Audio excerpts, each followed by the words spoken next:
Well, good morning, ladies and gents, and welcome back to 10 Minutes with Kuhle, the only place where we tell the truth, even, when it's illegal or too polite, or some companies are against what we do. Today's question is simple. Do white people even have a future in South Africa?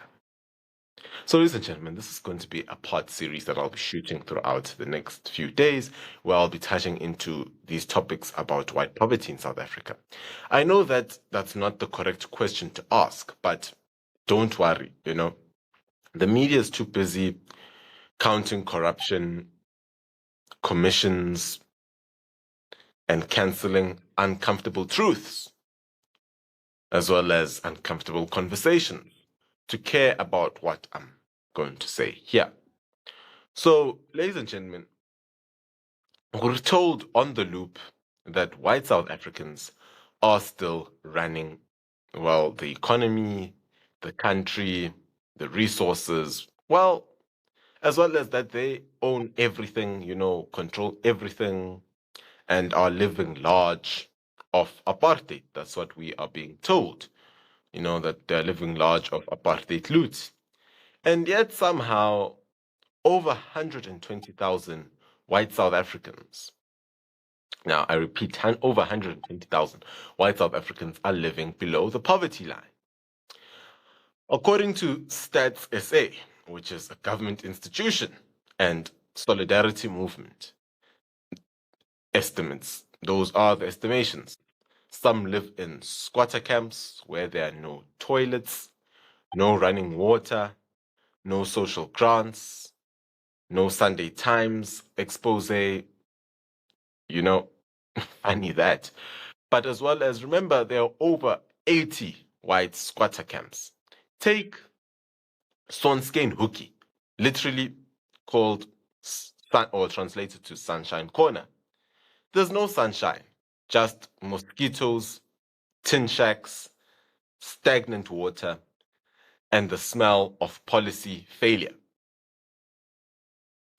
These aren't just unfortunate or unfortunate souls. These are South Africans, human beings who have been forgotten, discarded, and unfortunately, deliberately ignored. Let's talk about the camps. No, not the ANC's luxury conference camps where we've got slates of Sonskyn and Ramaphosa and the rest. I'm talking about the more than 80 white squatter camps in Pretoria alone. So solidarity is is a helping hand. They estimate about 400,000 white people live in conditions of extreme poverty across South Africa. Now, you'll remember that Johannesburg on its own has about 330 informal settlements. Now, these are 80, informal settlements just in Pretoria alone. Now, the thing is, for the government, they are the wrong kind of poor. And that just gains no political capital. There are no grants in these white squatter camps. There are no tenders. There are no camera crew that go and document the abject poverty that these poor people live in. Let's leave the camps. Let's go to the farms, where your chances of being murdered are higher than a police officer's. Okay, I'm joking. But no joke. White South African farmers are 4.5 times more likely to be murdered than the average citizen. And those are stats. And that's according to Stats SA, Ramaphosa, your own agency, not some conspiracy radio that you refer to, he calls white media that. But more than 2,000 white farmers have been murdered since 1994. Let that sink in. Some in ways so grotesque, you'd need a trauma therapist after reading that police report. But don't expect CNN or ENCA to care. No, they are too liberal for such stories. Unless, of course, they can frame it as tensions over land reform. Classical. Now, let's address the rainbow elephant in the room. Just adapt, they say. That's what the communists keep saying. They tell the white people, just adapt. Adapt to what?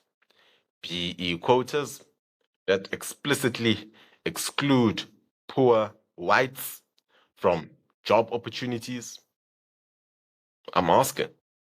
A job market that makes your skin color a disqualifier, not a detail, or a housing system where your income and your race work against you. Fair questions, isn't it? Let's say you're a 55-year-old former bricklayer, your wife dies, you lose your job, you move into a shack. Now, just tell me, what are you exactly adapting to? Exactly what? Let's ask the EFF that question. And what does the media say? Well, crickets. Nothing. When was the last time you saw, you know, Carte Blanche do a full segment on white squatter camps? Hmm? Without, ending it with, but apartheid this, apartheid that. When was? And I'm sure it's hard to think. Because, empathy in South Africa comes with racial fine print. And if you're white, well, sorry for you, but you don't qualify. The BBC once visited Sonskyn Hoekie in 2013, about 12 years ago. That was the last time the world pretended, well, to show some care. Then they went back to tweeting about racism in America, how the whole story goes about the Republicans versus the Democrats. But nonetheless, now, where's the government, The ANC has money for ministers, their German sedans, for pointy shoes, for commissions of inquiries that produce absolutely nothing, for Youth Month programs with old cadres spearheading as keynote speakers while youth unemployment is sky high, but it can't fund toilets for white children in poverty, let alone white children, even black people in townships. There's no electricity, no health care, no job access. We've spent 2 billion rands on commissions in the last 15 years. But ask for, a basic needs package for a white squatter camp, and you know what the answer is? Apply to the private charity. Pathetic. And well, President Ramaphosa, in his infinite wisdom, says he'll fight criminal syndicates. You've heard that story many times. While his own police minister was accused of covering up his WhatsApp with suspected gang-linked officers. Just can't make this up. Welcome to South Africa. So let's ask it again. Do white people have a future in South Africa? That's the real question. And well, here's my answer. Yes, but only if we stop lying. Only if we stop pretending that justice is revenge. Only if we stop rewriting racism into the law. This time with a smile and, and empowerment label. Classical. Because this is what, justice looks like in South Africa. Pathetic. Then remind me, what exactly did we fight for when we defeated apartheid? Just remind. Ladies and gentlemen, the stats are very grim out here. Very grim. I heard the Johannesburg mayor, the very short guy that needs a box to stand on in order for us to see him, said there are about 330 informal settlements, not townships, I need to highlight. Townships are better than informal settlements, obviously. And now we hear that there are about 80 white informal settlements in Pretoria alone. Now, I just want to break down the maths. Majority of informal settlements like Plastic View, Olevenhout Bosch, the place close to Cape Town International Airport, are mostly housed or mostly have foreign nationals as their citizens and African foreign migrants, and most of the time it's illegal foreign nationals as citizens living there, right? Very seldom you'll find a black South African living in a squatter camp because, well, at least they've got access to RDPs, even though that's a poor program that is being rolled out, Government takes their sweet time to roll that out.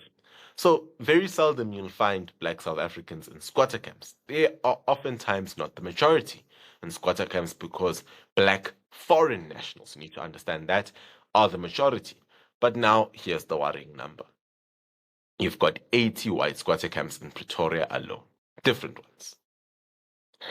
You can't make this stuff up. From Krugersdorp to Pretoria to, Orange Farm down in Johannesburg.